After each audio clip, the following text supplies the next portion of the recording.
I don't believe that we are headed to our robot overlords, right? That's not kind of where I think we're going. Because at the end of the day, the robot doesn't care about money the way people do.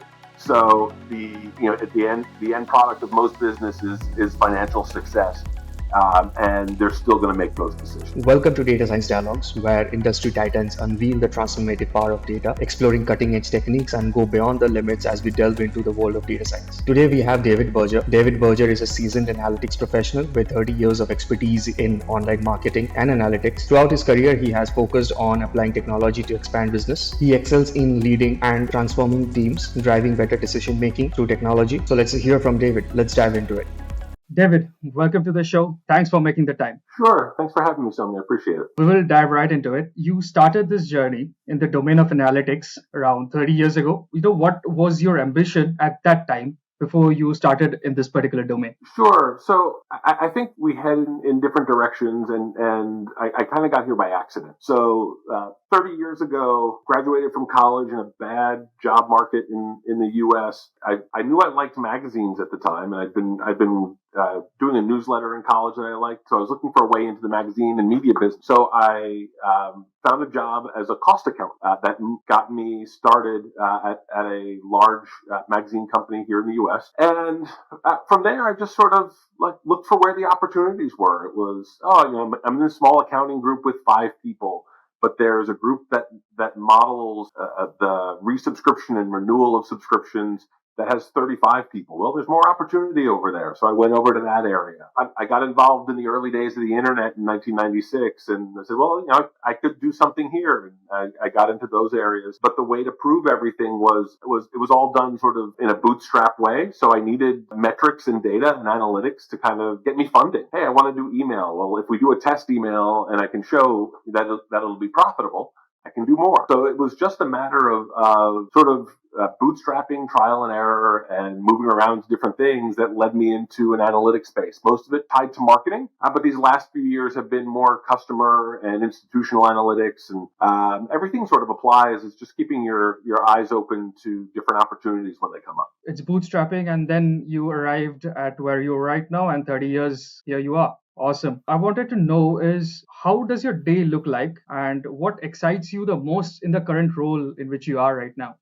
Well, to be clear about my current role, right? So I'm a mid-senior level leader at a financial services firm, and I lead a team of analysts. We do a lot of Tableau dashboard development. It's primarily business intelligence work right now, but within the space, because of the background that I have and the time that I came up through things, I'm not really a coder. Right? I know enough about code to be dangerous, to look at somebody else's code and maybe be able to find something. But for the most part, my job focuses on enabling the teams around me.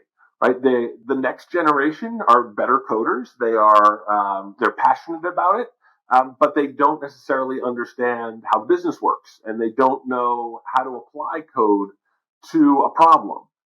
So my job is to kind of get in there with them, help them understand the problem that they're solving. And to enable them to get to the data that they need, to ask the right kinds of questions, and then to enable them to do that work to then come back and be able to present it in a way that's going to be meaningful to the business. Yeah, so David, you touched a very important point that ask the right questions that is revolving around that business problem. Another thing is, David, you lead, as you said, you lead data science teams that helps business to drive decision making. Could you elaborate a bit more on this? And most importantly, how does data science help in gaining that competitive edge? So I can elaborate a little bit more. Let's broaden it and focus on the idea of data science, analytics. I'm not as active day to day in what most people would call pure data science. I'm more on the analytics, business intelligence side. But the same stuff applies, and I work with data science teams, and I've led teams of data scientists in the past. But I just wanted to be clear about what I do and what I don't. But when it comes to this, it is understanding business context of what you're doing is vitally important.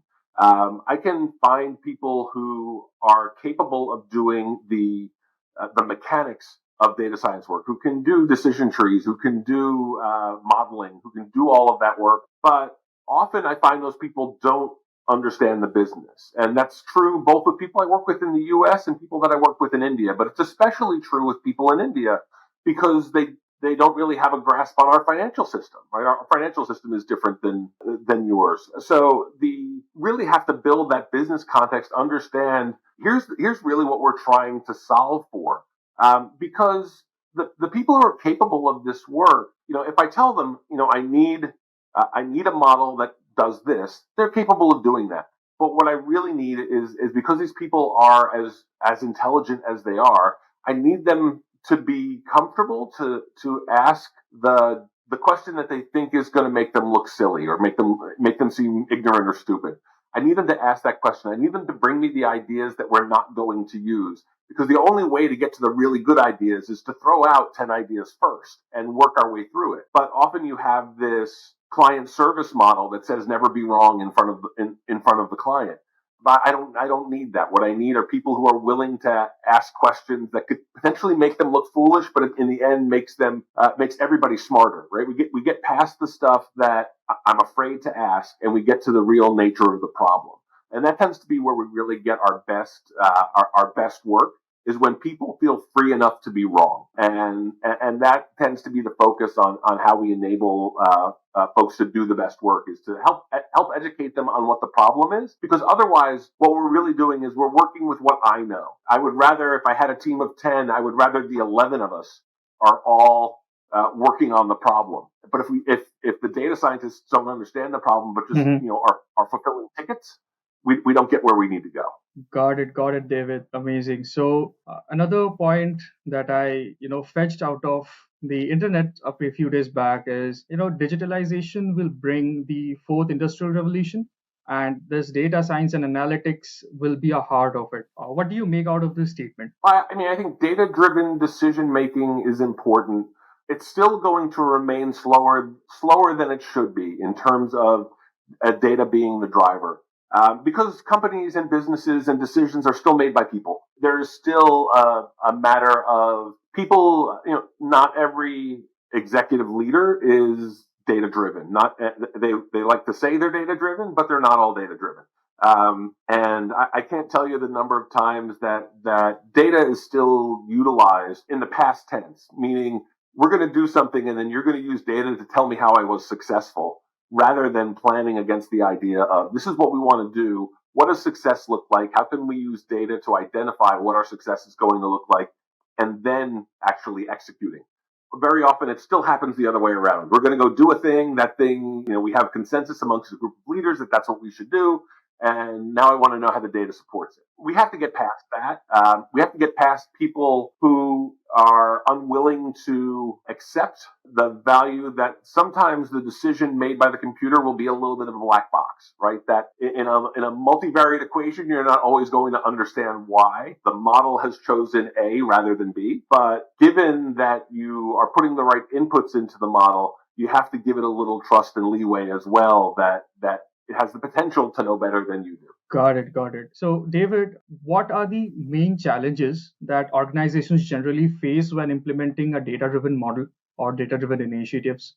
Well, typically, the biggest one is I quote a song lyric about this every time. You can't get what you want till you know what you want, and very often they don't really know what they want, right? Beyond revenue. Most of the time, and what that comes down to then is how do we then get the data in order to develop against what we want, because it's probably in disparate systems and there's no common key and we don't know how to tie these things together, and there's some legacy system that's tied to our capability to use this in one area that stops us from integrating to something that gets us to where we need to go. So really it tends to be with any company in a mature state has needs to continue to execute, that sometimes they kind of need to break in order to get to a unified data model that would give them the opportunity to be more data driven. And that will also mean that in order to make that switch, you kind of have to double up. I've got to keep the old system running, and I have to build the new system and run the new system in parallel before I know that I can make that conversion. It's expensive, and it's in both time, money, and people resources to run stuff in parallel like that. But eventually, that tends to be how you get there, because you can't stop executing. But that current execution models don't always give you the cleanest data picture. Got it. Got it. Now there is a huge debate. You touched upon that point a bit ago that there's a huge debate in the industry between explainable and unexplainable models. Now, many business stakeholders prefer solutions that helps them in understanding how things are working in the backend. One of the biggest things I think that does come out of having explainable AI is a perfectly optimized model may not be in your best interest, right? And an unexplainable one may be a more perfect model, but there are biases we have to build out, right? We have to make sure that our models are not biasing on things that are ethically unacceptable.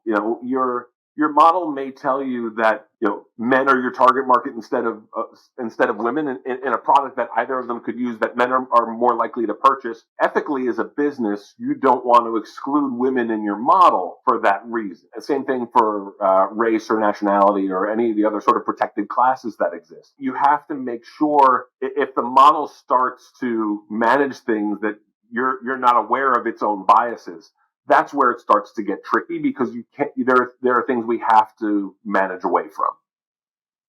Got it. So, David, I've been going through your profile once, and it was pretty mesmerizing. And as you have experience in fields like insurance, business, e-commerce, magazines, media, a few things specifically got my attention. Where you took online subscription sales from $0 to $70 million annually. And how did you achieve it?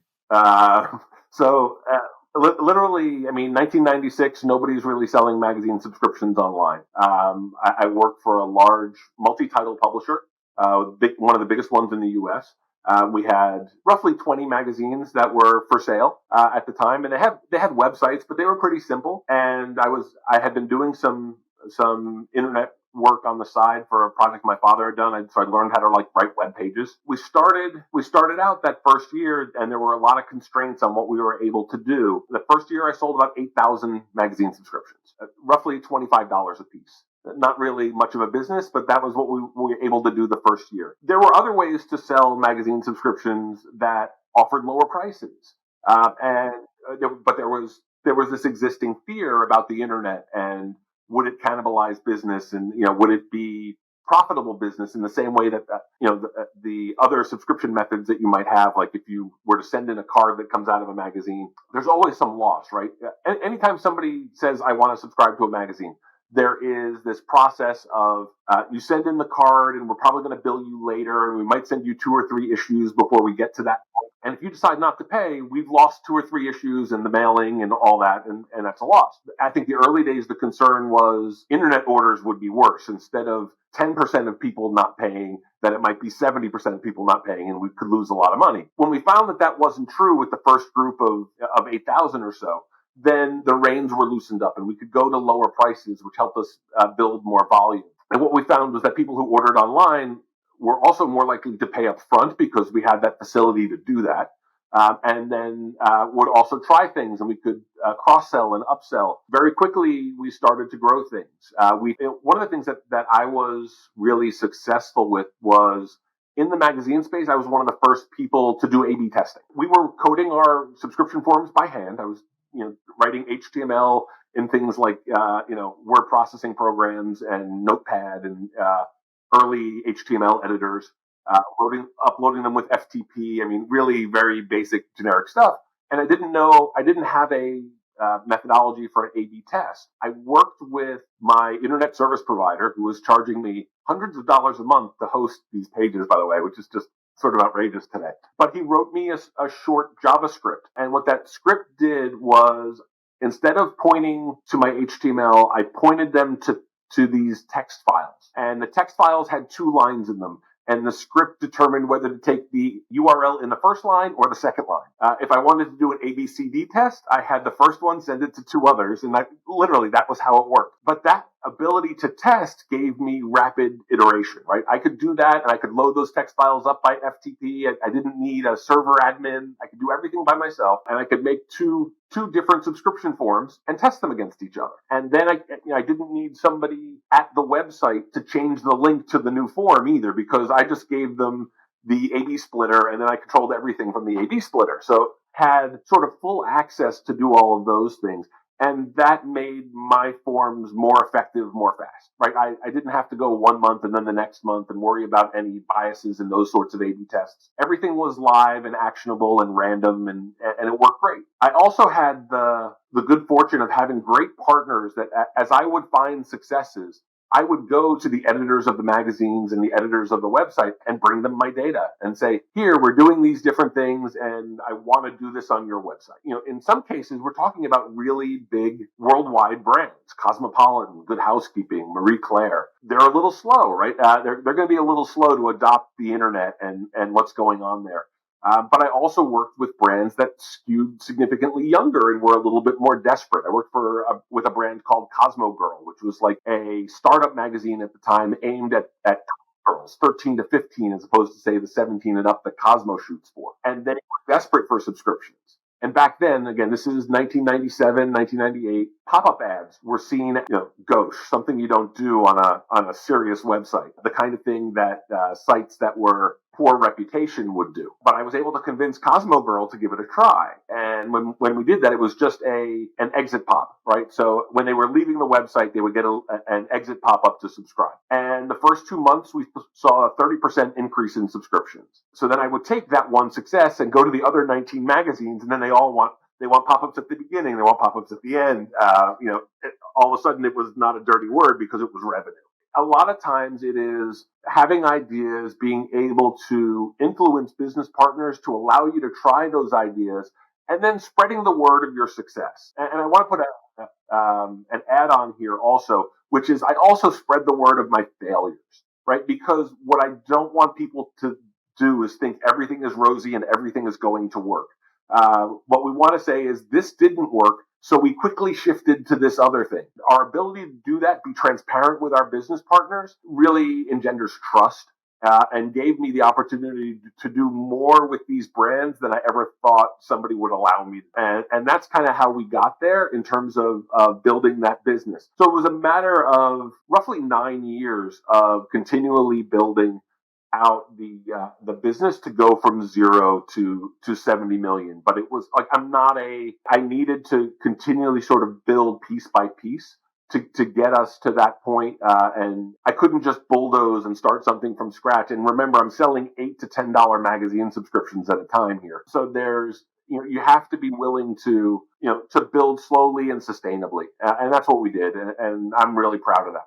Amazing. So, David, a good combination of experimentation and innovation, through those 9 years, got it. What difference do you see in how the analytics is being leveraged when you started your career, and how analytics is being leveraged today in the business? Well, when I started in my career, and I'm going to start with the circulation modeling, which is probably the first really analytical thing I did once I moved out of accounting. And so the idea here is just for your listeners and who may not know how the magazine business works. Every subscription sold to a magazine and every copy sold on a newsstand is supported by both your dollars and the advertising dollars. And the advertising dollars are sold against a promise, right? If you're a magazine like Cosmopolitan, you're going to say, I'm going to sell 3 million copies a month on average. And that's the rate you're going to pay on. And the advertising dollars are really worth more than the people dollars.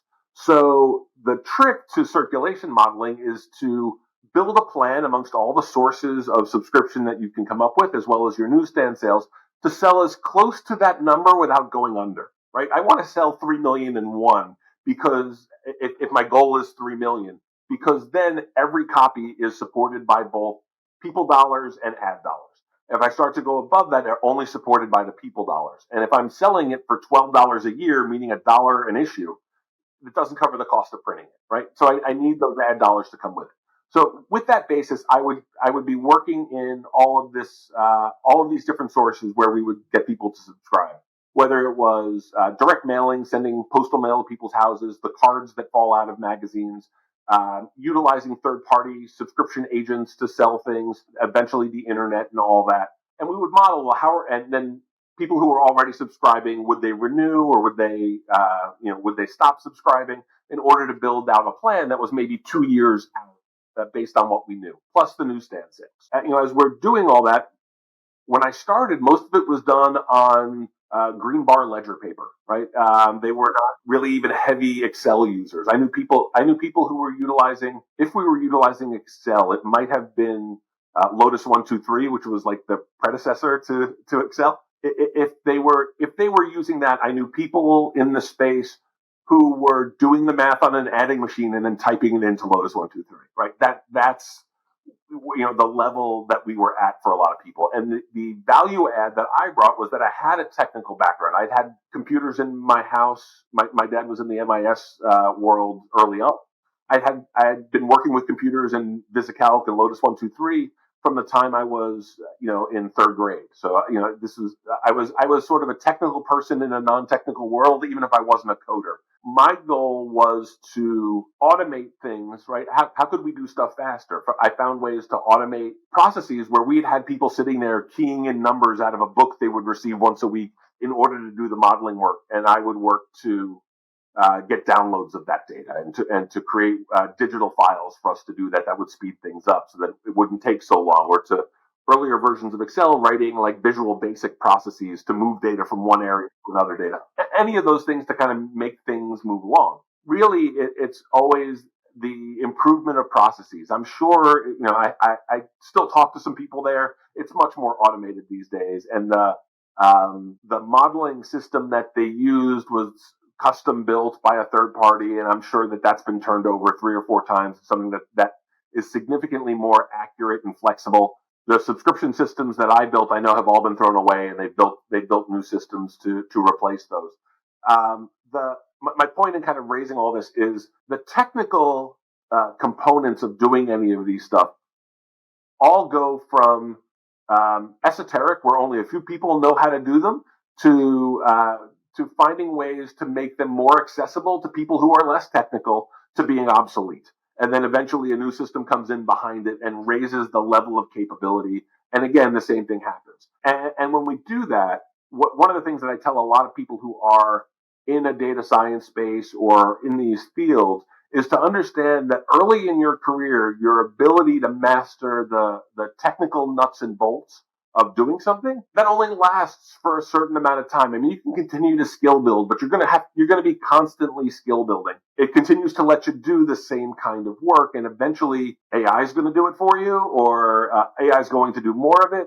If you don't start to learn the business and solve the business problem, you are going to be stuck as a head down coder. I think it's great at the beginning because you need to understand how do we get from point A to point B. But once you understand that, you need to focus on how we get from point B to point C and let other people get us from A to B. And that's the biggest difference. Is the technology is dramatically different, but the cycle is the same. It's always, there's a new technology that only a few people can master for us, and they create high-paying jobs for people to do those things because we can't find people to do them. But eventually somebody automates that, makes a drag and drop version of it, like Alteryx or something that kind of makes your life easier.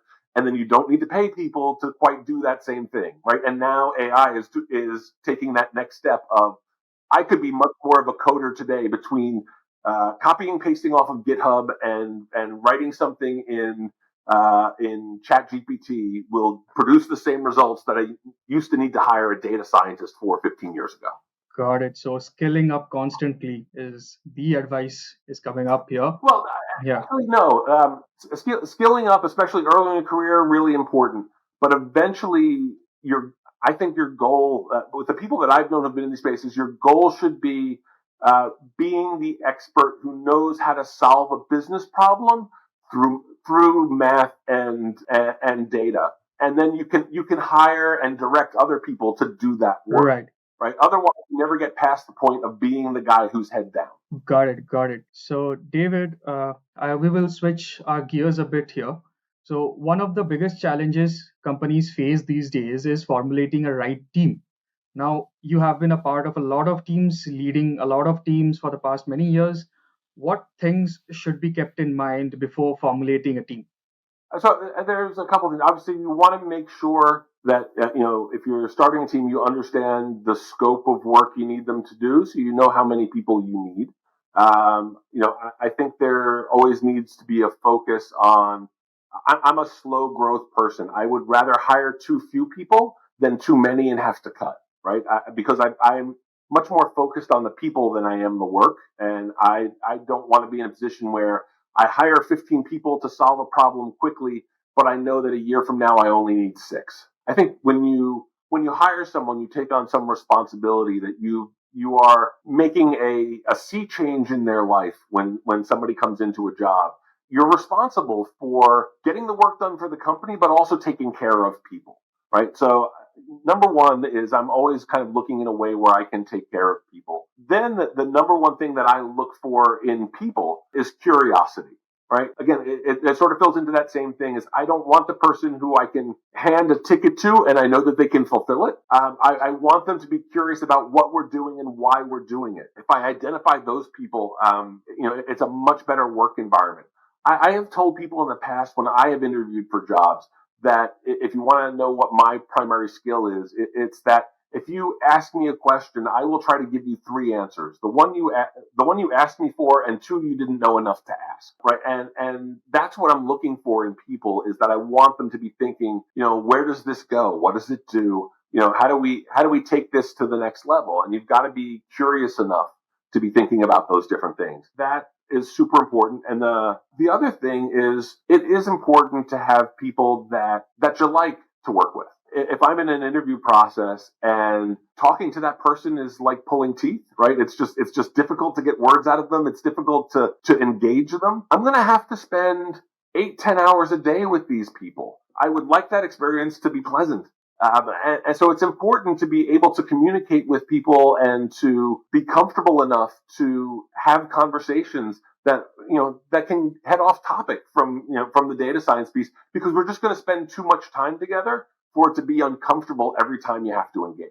So the more, obviously you want people who have skills, but once I get past that, I am focused on people who are curious and I am focused on people who are engaging to speak to, so that I know that we're going to solve a problem together and not in separate silos.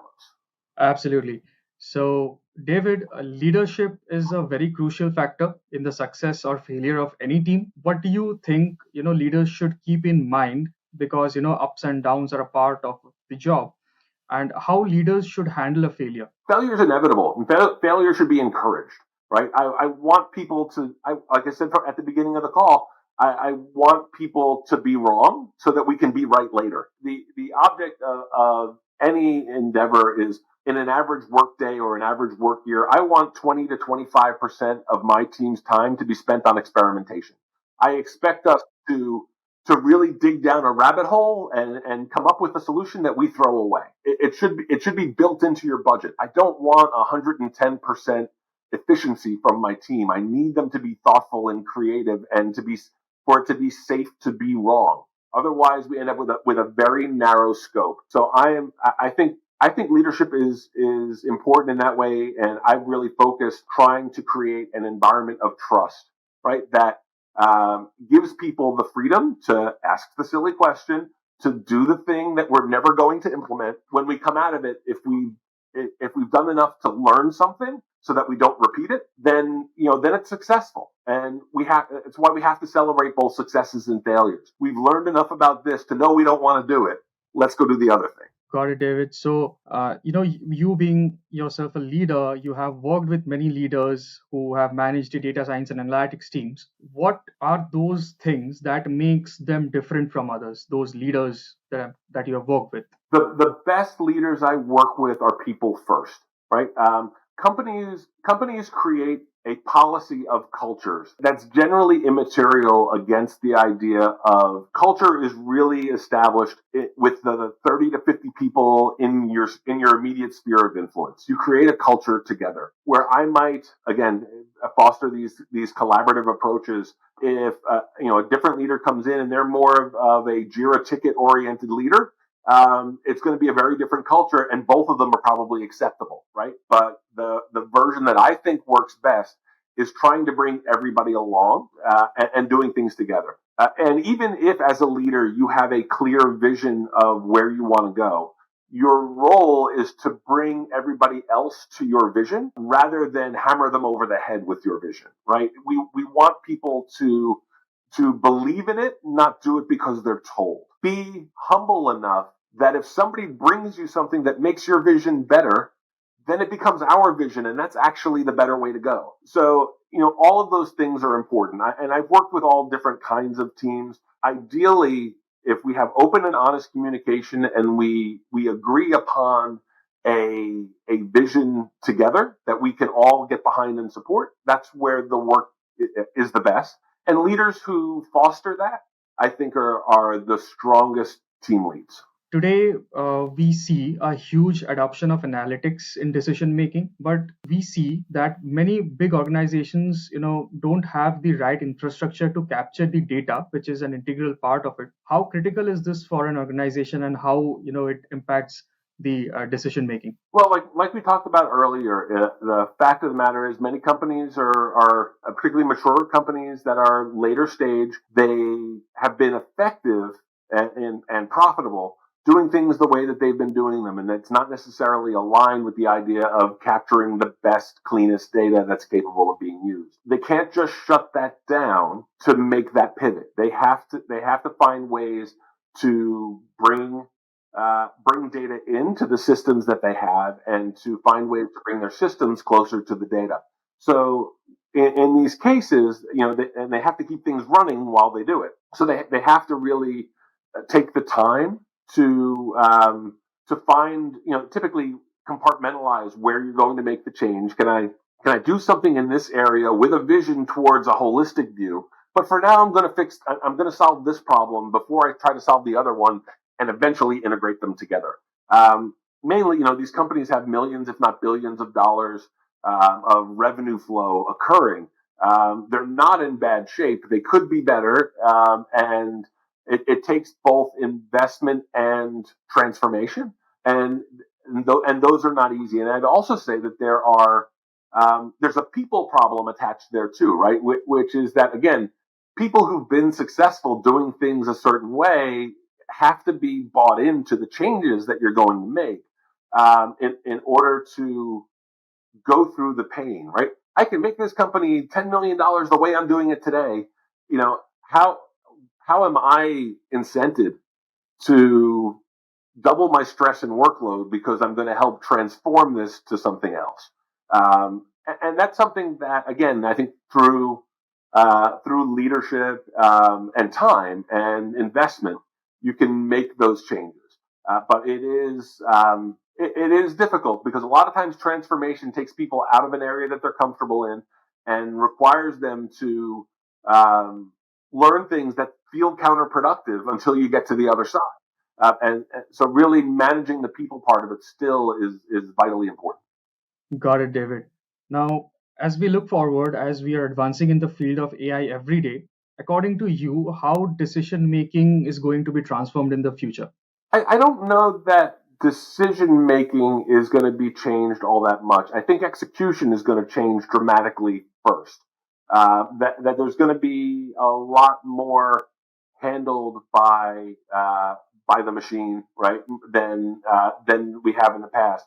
But the decision making, I think, is still remains in a fairly small set of hands that are both not highly technical and uh, and have a proven track record that they'll continue to make those decisions against. AI will inform, it will recommend, but I think when we start to think about big decisions, those are still going to belong to people for quite a while. But I do think that there are a number of great cases where AI is going to it's going to automate things in a way that can potentially make things simpler. But the decisions to use those are still going to be made by people. And then those things can execute a little bit further. I think it has much more impact on rank and file employees right now than it does at the executive level. That we can see the obvious opportunities for automating out what have been manual processes that people do. And in the end, people who manage from a position of strength and power will attempt to hold that as long as they can.